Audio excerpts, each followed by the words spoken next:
Assalamualaikum warahmatullahi wabarakatuh. Di episode kali ini, kita akan melanjutkan pembahasan kita, dan di pembahasan kali ini, dikatakan bahwa sesungguhnya manusia itu tak memiliki hukum dalam hal penciptaan. Dengan kata lain, sesungguhnya manusia itu berada di hukum mungkinal wujud, sedang diada-adakan, berasa nyata namun sebenarnya tidak ada dan tidak nyata.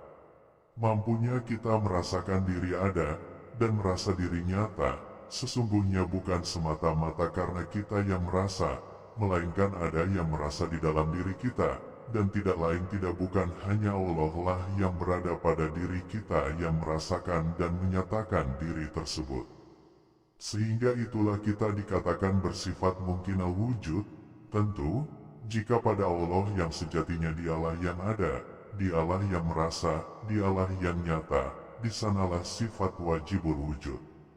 Sifat ini seperti halnya tumbuhan yang lebat daunnya, buahnya banyak, terlihat seperti tumbuhan itu asal buah, tetapi sesungguhnya bibit yang di dalam tanah itu, yang tidak terlihat itu yang sebenar-benarnya asal kenyataan dari pohon besar, daun rimbun dan buah yang berlimpah. Dengan bahasa sederhananya, tidak mungkin ada pohon besar, daun rimbun dengan buah yang banyak tanpa adanya bibit yang pertama kali yang tertanam. Maka adanya buah, pohon dan daun, wajib dikarenakan bibit tersebut. Hakikatnya pada diri kita adalah, kita ada dan terasa nyata. Tentu sebenarnya itu adalah rasa dan kenyataan dari bibit rahasia yang berasal dari Allah sendiri. Maka kenyataan itu memiliki arti, Allah lah yang sesungguhnya ada, yang nyata dan yang merasa. Setelah itu, dikatakan bahwa sesungguhnya semua manusia itu tidak berhak mengeluarkan hukum dan tidak berhak menghukum. Dalam konteks ini, sangat jelas dikatakan bahwa kita tidaklah berhak mengeluarkan hukum, dalam arti memaksakan kehendak kita atas diri orang lain, dan tidak menghukum manusia lain dalam arti tidak memberikan penilaian terhadap siapapun atas apa yang orang lain kerjakan, usahakan dan hasilkan. Konteks ini sangatlah luas jika dibicarakan, tetapi kami mengambil satu contoh saja guna menggambarkannya. Contoh pertama adalah, kita tidak mengeluarkan hukum atau memaksakan kehendak atas diri orang lain dalam hal agama. Tidak perlu kita memaksakan orang beragama dengan agama kita, tidak memaksakan orang atas pandangan kita, pengertian kita, bahkan ilmu kita, walaupun kita memiliki ilmu setinggi langit dan seluas lautan, sebab di dalam diri kita ada kenyataan Allah, tentu di dalam diri yang lain pun sama.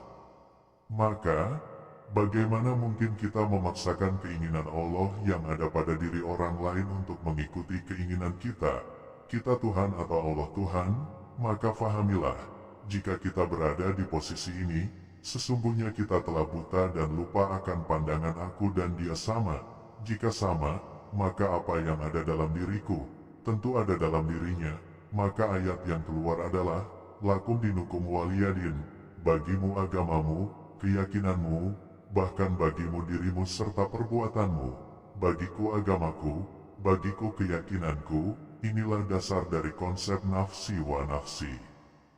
Kemudian, contoh dari tidak menghukum atau tidak memberikan penilaian atas diri orang lain, atau menjudge orang lain adalah jelas, dari dasar contoh yang pertama, di mana kesadaran akan diriku bagiku agamaku, keyakinanku dan perbuatanku, maka aku harus melihat agamaku pada diriku, sudah sempurnakah agamaku? Keyakinanku pada diriku, sudah sempurnakah imanku? Perbuatanku pada diriku, sudah sempurnakah ingatku? Sehingga konsep inilah yang diamalkan para waliullah dan para arif billah, memandang akan dirinya saja, tidak memandang akan diri orang lain, sebab diri sebenarnya diri itu berada pada tubuh masing-masing. Maka para wali dan arif itu selalu melihat ke dalam dirinya, bagaimana dirinya, bagaimana perbuatannya, bagaimana ingatnya dan lain-lain. Bukan sebaliknya, hanya melihat perbuatan, kelakuan dan cara orang lain. Jika seperti ini kita, maka pada akhirnya kita termasuk orang yang melihat semut di seberang lautan, tapi gajah di depan mata tak tampak. Tentu, dasar dari pemahaman dan perbuatan para wali dan arif bila ini hanya mampu tercapai dengan menanamkan pandangan bahwa diriku tidak memiliki hukum dan tidak mampu menghukum dikarenakan aku bersifat mungkinal wujud. Biarlah dia yang mengeluarkan hukum dan menghukum, tentu dia yang bersifat wajibul wujud, yang sejatinya ada dan nyata. Maka dari itu, marilah kita mencari dan terus mencari diri yang sesungguhnya, yang berada di dalam diri yang zahir ini, entah itu laki-laki ataupun perempuan, sebab laki-laki dan perempuan sama-sama memiliki rahasia di dalam diri masing-masing, yang sama besarnya, sama mulianya. Inilah dasar Islam memperlakukan laki-laki dan perempuan sama, kulit hitam dan putih sama, cacat dan normal sama, bahkan antara yang Islam dengan yang bukan Islam, kita harus memperlakukan semuanya dengan sama. Selanjutnya, dikatakan bahwa semua manusia akan mengalami 4 pintu kematian, bergantung siapa diri kita, di mana serendah-rendah ajal manusia dikatakan ajal muabram. Dijelaskan di dalam kitab, ajal muabram adalah ajal seseorang yang tak dapat mengetahui kapan dan di mana dirinya akan mati serta tak mampu mengungkapkan dirinya yang akan mati. Kemudian ajal di atas yang paling rendah dikatakan ajal mualak, adalah ajal seseorang yang dapat merasakan dirinya akan mati, tapi tak tahu kapan dan di mana, serta mampu mengisyaratkan dengan ucapan, di mana ucapan itu sekedar menggambarkan dirinya akan mati, bukan menyatakan secara pasti, hanya menggambarkan saja dengan perkataan-perkataan semisal, besok saya akan pulang, besok saya akan pergi jauh dan lain-lain. Ajal di atas mualak adalah ajal mutlak, dikatakan dalam kitab adalah ajal seseorang yang dapat mengetahui kapan dirinya akan mati, dan dia dapat menentukan di mana dia akan mati, serta mampu mengatakan kepada orang lain tentang dirinya yang akan mati. Ajal tertinggi adalah sakratullah, yaitu mampunya diri menentukan kapan akan mati. Mati di tingkatan ini adalah kembali kepada Allah secara langsung, dan matinya mereka adalah hilang atau lenyap jasad tanpa tersisa. Kemudian, dibahas kondisi manusia yang melewati pintu kematian muabram adalah mereka yang duduk pada syariat saja, dalam arti keimanan mereka hanya sebatas kabarun yakin sebab cerita orang-orang terdahulu tanpa mencari kepastian yang akan meningkatkan keyakinannya. Ibadah mereka sebatas menggugurkan kewajiban, sholat mereka, sedekah mereka, haji serta puasa mereka sebatas menggugurkan kewajiban. Lalu kondisi manusia yang melewati pintu ajal yang kedua atau mualak adalah mereka yang imannya berkedudukan di ainul yakin, keyakinan mereka lebih, karena mau mencari tahu kenyataan atas kabar dan cerita akan sesuatu yang telah diberitakan kepada dirinya, dan dalam konteks ini adalah kabar dan cerita akan Allah, namun belum mencapai tujuan akhirnya, ibarat mereka yang akan menuju satu tempat, sudah berjalan mencari, tapi tidak sampai ke tujuan sebenarnya, mengerjakan segala ibadah dengan baik namun tak memahami rahasia ibadahnya atau hakikat ibadahnya. Selanjutnya, kondisi manusia yang melewati pintu ajal mutlak adalah mereka beriman sudah sampai pada kedudukan hakul yakin, menemukan bahkan membuktikan kenyataan serta kebesaran Allah, bukan lagi iman mereka sebatas cerita atau kabar, bahkan juga bukan sekedar mencari, tapi telah menemukan namun tak bertemu dengan yang memiliki tempat tujuan. Ibarat tadi, kita mencari si fulan di suatu tempat si fulan telah kita temukan namun tak bertemu dengan si fulan. Ibadah mereka ini telah di atas rata-rata manusia pada umumnya, di mana asal-usul ibadahnya, cara pengaplikasian ibadahnya, serta hakikat ibadahnya, telah mereka kuasai, fahami dan mengerti dengan sangat detail.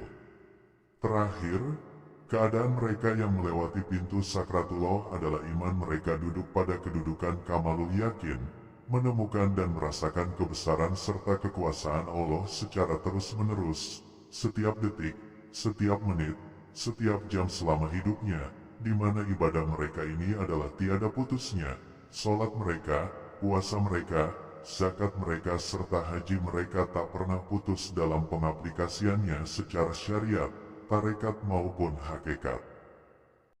Akhirnya, kita sekarang harus menentukan, kita mau seperti apa, melewati jalan kematian yang mana.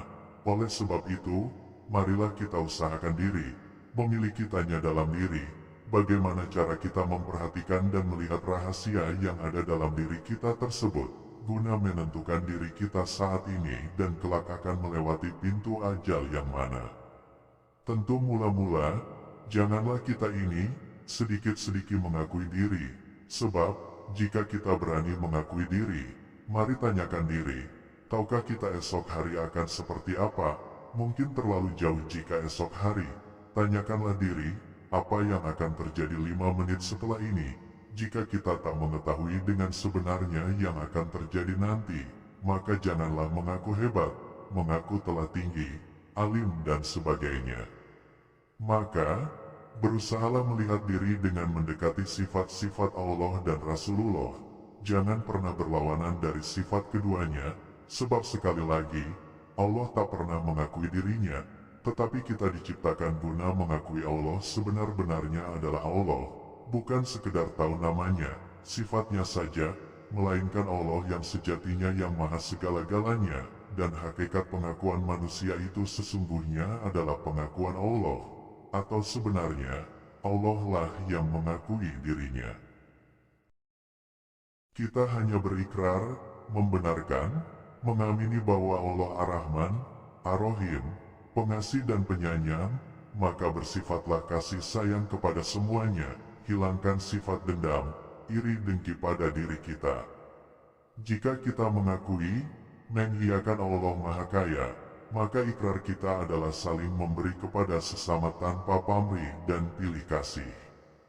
Allah Maha Suci, maka ikrar kita agar menjadi manusia yang menjaga kesucian zahir dan batin kita dengan usaha-usaha yang lebih. Jika tidak demikian kita beriktikad, maka kita dikatakan menentang sifat-sifat Allah, atau berlawanan dengan sifat-sifat Allah. Bagaimana mungkin kita pisahkan Allah dengan sifatnya? Jika ingin demikian, maka biarkan jasadmu berjalan tanpa rahasia Allah di dalamnya.